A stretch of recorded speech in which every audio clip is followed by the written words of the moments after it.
आजादी से करीब 15 साल पहले बिहार के निहत्थे क्रांतिकारी युवाओं पर अंग्रेजों ने इस कदर ताबड़तोड़ गोलियां बरसाई कि वो देश के इतिहास का दूसरा सबसे बड़ा नरसंहार बन गया। आज स्पॉटलाइट में 1919 के जलियांवाला बाग हत्याकांड के बाद भारत में अंग्रेजों द्वारा किए गए सबसे बड़े नरसंहार की कहानी। वो 1930 का दशक था जब भारत अंग्रेजों को अपनी मातृभूमि से बाहर निकालने के लिए संघर्ष कर रहा था। एक और महात्मा गांधी की अहिंसक लड़ाई थी तो दूसरी तरफ भगत सिंह जैसे युवा सपूतों के मन में विद्रोह की आग। ये आग बिहार के मुंगेर जिले के तारापुर नगर के युवाओं में भी धधक रही थी। इसी दौरान देश में कुछ ऐसी घटनाएं घटी जिनसे यहां के क्रांतिकारियों में विद्रोह भर गया।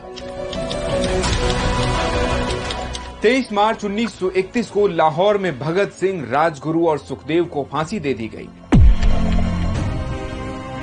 इस घटना ने देश के युवाओं को झकझोर दिया। इसके ठीक बाद 1932 की शुरुआत में गांधी इरविन पैक्ट निरस्त होने के बाद महात्मा गांधी को गिरफ्तार कर लिया गया। कांग्रेस को अवैध संगठन घोषित कर नेहरू, पटेल, राजेंद्र प्रसाद जैसे नेता भी बंदी बना लिए गए। एक के बाद एक हुई ऐसी घटनाओं से तारापुर के युवाओं में गुस्सा था। उन्होंने 15 फरवरी 1932 को पुलिस थाने पर लगा ब्रिटिश झंडा उतारकर भारत का ध्वज फहराने की योजना बनाई। 15 फरवरी को क्रांतिकारियों का जत्था थाने की ओर बढ़ने लगा। उनके उत्साह को देखकर आसपास के करीब 4000 लोग इकट्ठे हो गए। युवा क्रांतिकारी भारतीय ध्वज फहराने को तैयार थे। वंदे मातरम और भारत माता की जय के नारों के साथ लोग उनका उत्साह बढ़ा रहे थे।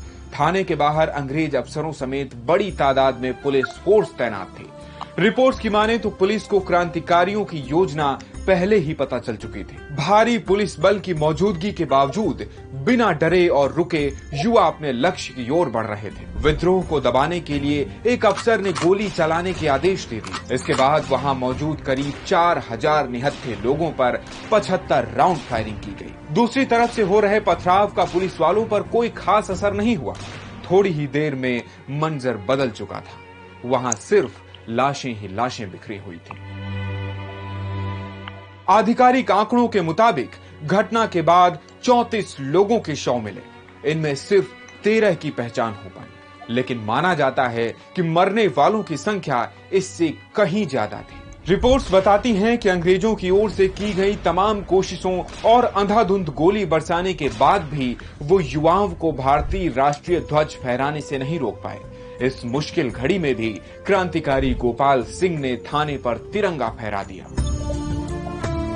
इन युवाओं के त्याग और समर्पण को देखते हुए 2 साल पहले बिहार सरकार ने इस दिन को शहीद दिवस के रूप में घोषित किया। जनवरी 2021 में मन की बात संबोधन में पीएम मोदी ने भी घटना का जिक्र करते हुए वीरों को नमन किया था। इस वीडियो में फिलहाल इतना ही। ऐसे ही और भी तमाम वीडियोस के लिए जुड़े रहिए दैनिक